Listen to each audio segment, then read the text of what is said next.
Every second that I am breathing inside of this restaurant, I need to come up with new dishes.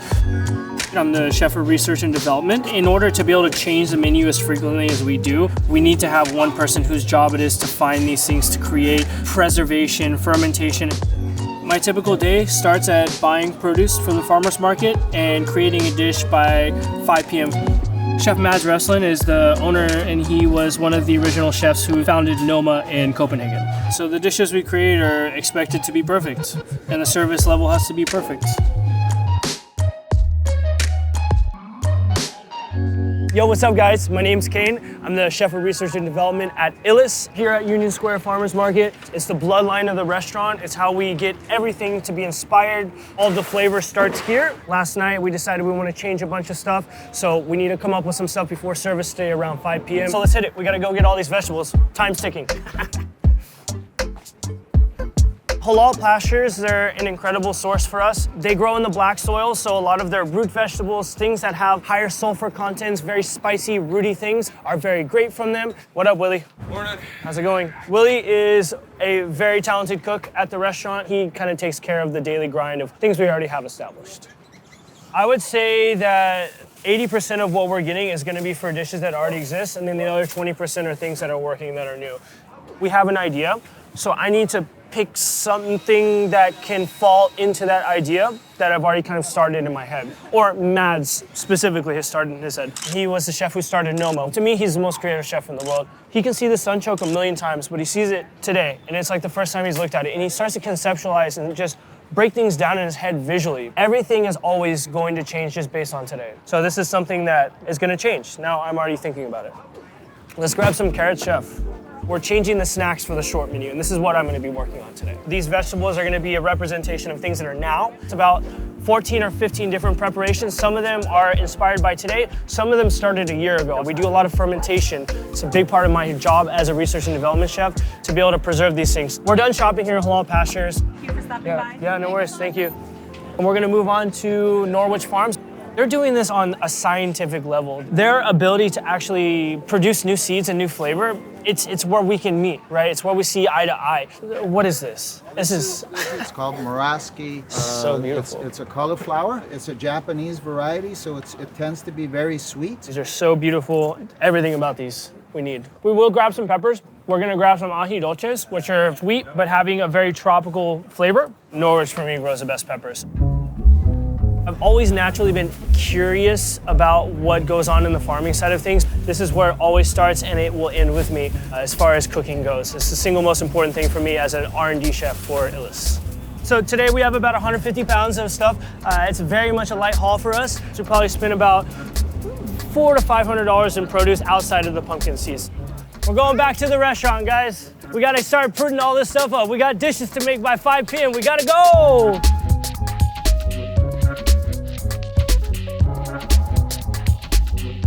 Bring you guys into the kitchen. We're gonna kind of disperse these vegetables to some of my friends who will be joining us in the kitchen soon. When you come into Ilis, you guys are dining inside the kitchen. You're not dining inside of a restaurant.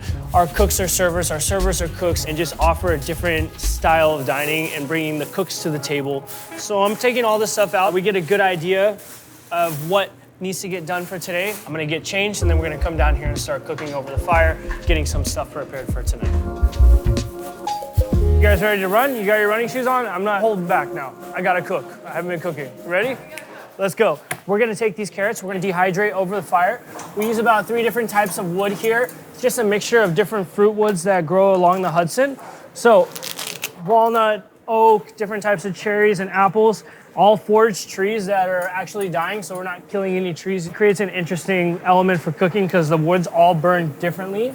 We're gonna dip them in this sauce that we made. The sauce is gonna be made from a vinegar from parsnips. It's kind of white counterpart, right? These are overwintered parsnips from last year we juiced, and then we made alcohol of them. From that alcohol, we turned into a vinegar. So we're just gonna dip them, hang them, dip them, hang them, take them over the fire. It's gonna highlight the sweetness by using some honey in there. So beautiful to be able to have this as an element for us to prepare food. Some things like, okay, this is normally something we throw away.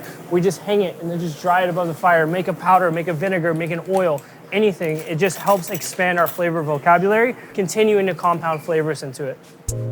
It is always our priority to constantly evolve and paying attention to things throughout its micro seasons, right? Restaurants thrive on consistency, but for us, the constant change is just better for Mads and I to create. He told me one day that I like to salt things, blend them, and ferment them, and that's what I'm good at. So that's what we're gonna do now.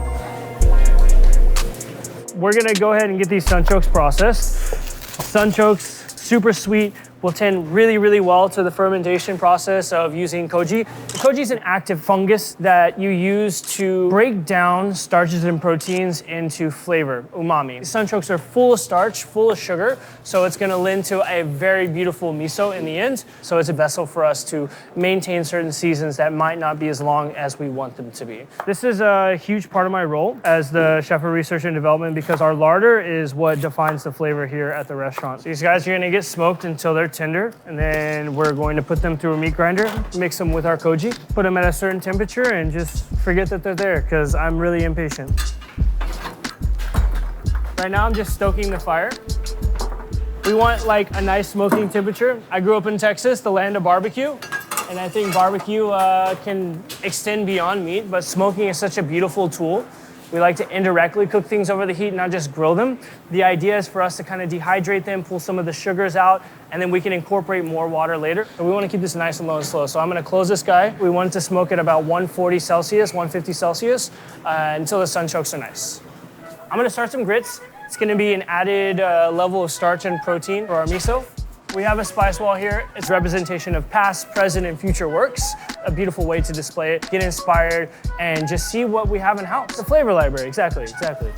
These are pencil grits coming from Anson Mills. All of our grains that we actually make the koji with, we inoculate on Anson Mills grains. So while we're getting these sunchokes ready, I'm gonna get these fermentations from downstairs. These are all our vinegars that we're taking off today. It's all been fermenting for a very long time. Alcohol is what vinegar is made from. So we started with a yeast. It takes about a month in order for us to produce like sufficient enough alcohol. And we'll add sugar, we'll taste things. About the 6 to 8 week mark, the natural yeast will dissolve all of the alcohol and produce acid, and that's what vinegar is. This one is a vinegar made from berries and roses. This is a vinegar that we made from wild cherries that I foraged from Maine. And then this last one is from feral apples. So I'm just tasting for acidity right now, making sure that all the alcohol is metabolized. Should be acidic and not alcoholic, right? These all need more sugar, and it just needs to go for a little bit longer. So this is sugar from Japan. A unrefined sugar just has a higher level of like umami and earthiness to it. The sugar helps feed the yeast, and it will produce a higher level of acidity. This one is for sure done. This is the fig vinegar. We took figs, we pectinazed them, and then added Okinawa brown sugar to it. So we're gonna strain this one off, and then let's see if we can use it for something for service tonight. What's coming out right now, it's called a SCOBY. That SCOBY is actually where the yeast lives whenever it's inside of the vinegar. I took a red wine vinegar SCOBY that I've had for about 10 years, and I used that as the mother for this one. All of these like starters and cultures you have, the more you use them, the more you're actually gonna have these deeper flavors. So it's really fun to be able to keep something alive for 10, 15 years. It's like a sourdough starter, but with vinegars and kojis. This is actually a garum that we made from wild boar. Garum is the oldest way of making fish sauce. In Rome, they would take all the fish from the boats and then they would salt them, whole, guts, everything in there. And those enzymes from the guts would help break down the fish and produce this very umami-like sauce. Tastes great. Tastes like Parmesan, plums, and smoked meat. So this is the man, the legend, Mads Refslund. Chef, I don't know what to say about you. You're one of the best people I've ever met in my entire life. I think the same thing. I f***ing love this guy so much. We get in the kitchen and we just... brother from around the water very fast. So this is the actual roasted like garum. It needs to get strained. And this is the actual miso product. Yeah, I love it. Okay. Fig vinegar. Chef, do you get spoons that often? It's every single day. All right, this is gonna come off. We're gonna go strain this in the back. I'm gonna give it to my boy Nate. So this is made from bison, so we're gonna do a bison tartare with the garum sauce that we produced. We just decided right now. So that's how fast the menu can change. We're going to take the liquid and that becomes an actual true like fish sauce style liquid. Press the paste through a wine press to get as much liquid extracted out of as possible. And then all of the paste is also edible, so we're not gonna throw anything away. All right, so we're gonna start grinding some of our components for the miso making process. Take these guys out. So we have the sunchokes, they've been smoking. We have grits nicely cooked, and it's gonna bind everything together. Get this broken down so it actually mixes for the miso. Vegetable-based misos like this, they take a little bit more time. There's less enzymatic properties to it. So we're gonna let this age for about 8 to 12 months, probably right around when the sunchoke flowers become a thing. Planning out a dish for next year, basically. We popped some corn earlier. This is gonna go into our miso. It's just gonna give it like another layer of complexity. All the popcorn is adding its flavor to it. I don't know, this is something I decided this morning. I snuck off and bought some popcorn. It's kind of funny to think about like something dried being fresh, but dried corn right now is really at its peak, and we'll see what the flavor does. That's the fun thing about R&Ding is like, it doesn't always have to be so exact. We're gonna hit it with some koji. This is salt. We're gonna pack this in a little bit at a time, packing it super, super tight, try to prevent any air pockets in there, and that's gonna prevent it from spoiling. We're gonna put a layer of salt on this, throw some plastic on it, put a weight on it, and it's gonna go into our fermentation area. So it's 2 p.m. We're gonna get some of our lighter pickled vegetables ready. It would be a shame for us to like get these really beautiful like spicy radishes and not try to highlight some of its just really fresh qualities. We're gonna use an apple vinegar that I took off yesterday. Probably with like ginger and sake leaves, something like light and floral. I love this idea of like sheeting vegetables, so you're eating like the fruit leather almost. This is really weird. Oh, I see. This is kind of interesting. Look at that. R&Ding always came about because of my love for the creative side of this, but I know that this was the job that I was born to do. I've always wanted to be a chef, always wanted, never anything else. First time I worked a 14-hour shift in a kitchen, I was 13 years old. I would skip class and I would go cook. I'm gonna show Mads this and see what he thinks about it. This is one of the settings for the roller. You see that? Yeah, I love it. Noma itself was such an impactful restaurant on me. I gave up everything to just follow Mads for the past couple of years and moved my life to Mexico, moved my life to here, traveled with him and just did whatever I could to just understand this man's brain. It's kind of stupid. Is it stupid? I like the idea of like cooking it out like that, almost. Put it in water. Just put it in water to start with. The cold water will probably change the texture and see if we change our mind about it.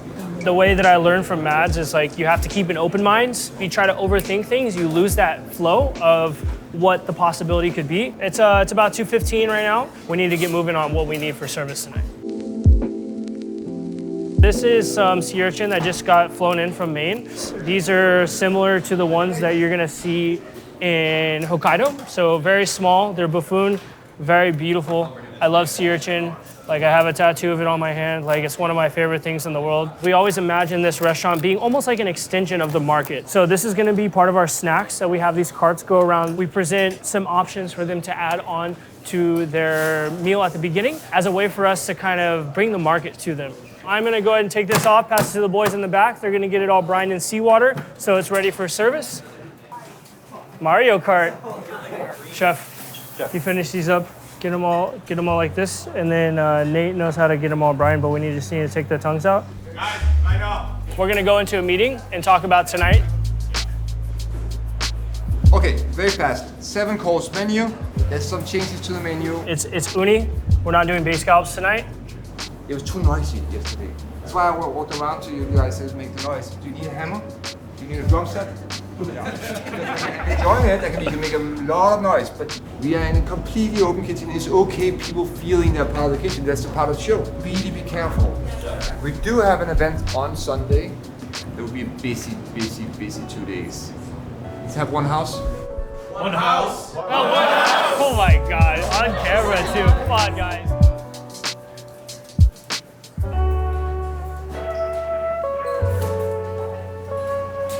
The garum that we pulled off this morning is going to be going into a new set for our menu tonight. In the sauce, I also mixed some of the fig vinegar. So this is the 2 sauces that we actually said were completely done. This is bison that we get from a ranch. These bisons that just kind of roamed on their land for a long time. This tartare is a reflection of the actual meat that we turned into the garum itself. The sauce will actually be a paste of these crickets and dried currant leaves. Burned some onions in there. We fermented some garlic. This is gonna be kind of the base of the flavor. Matt's conceptualized this idea of kind of plating over the top of this lid, thinking about a beautiful way for us to kind of present something in a very unique way.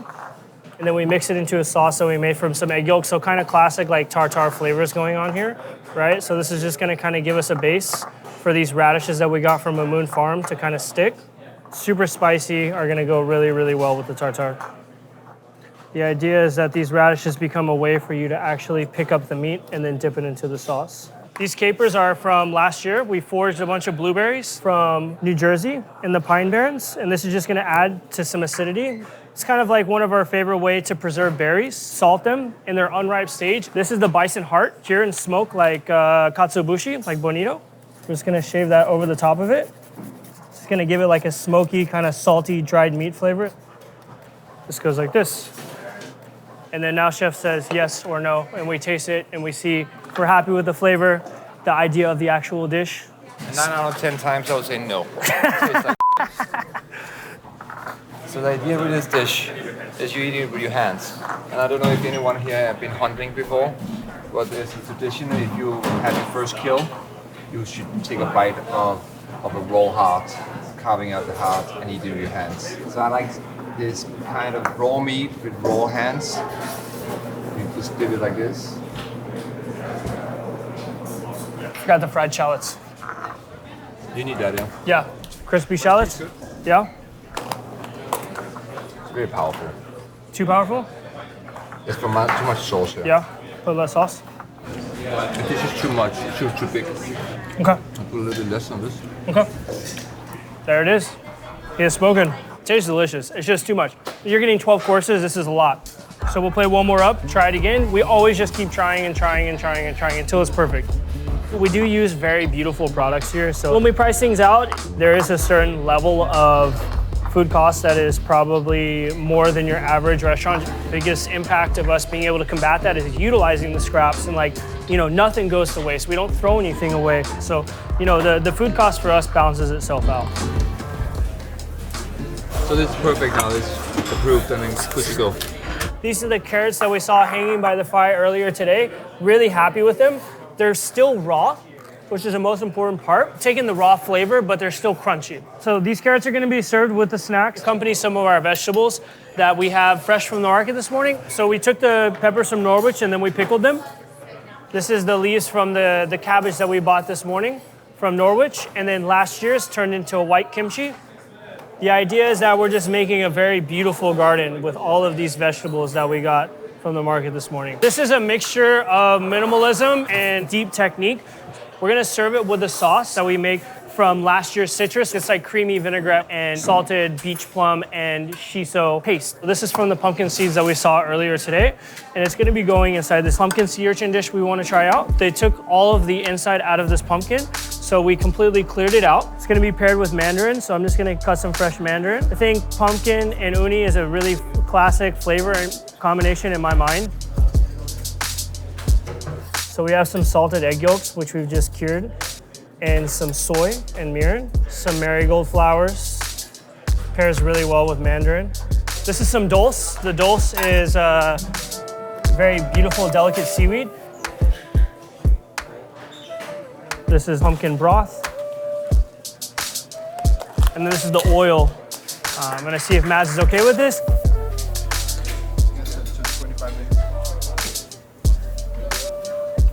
The same pumpkin seeds, just toasted and deglazed with a little bit of fish sauce to give them a salty.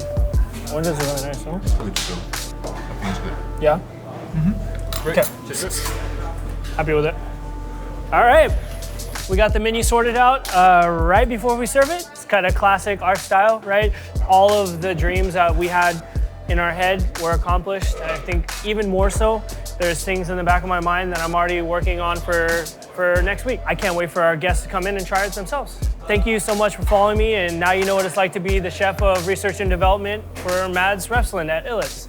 Peace.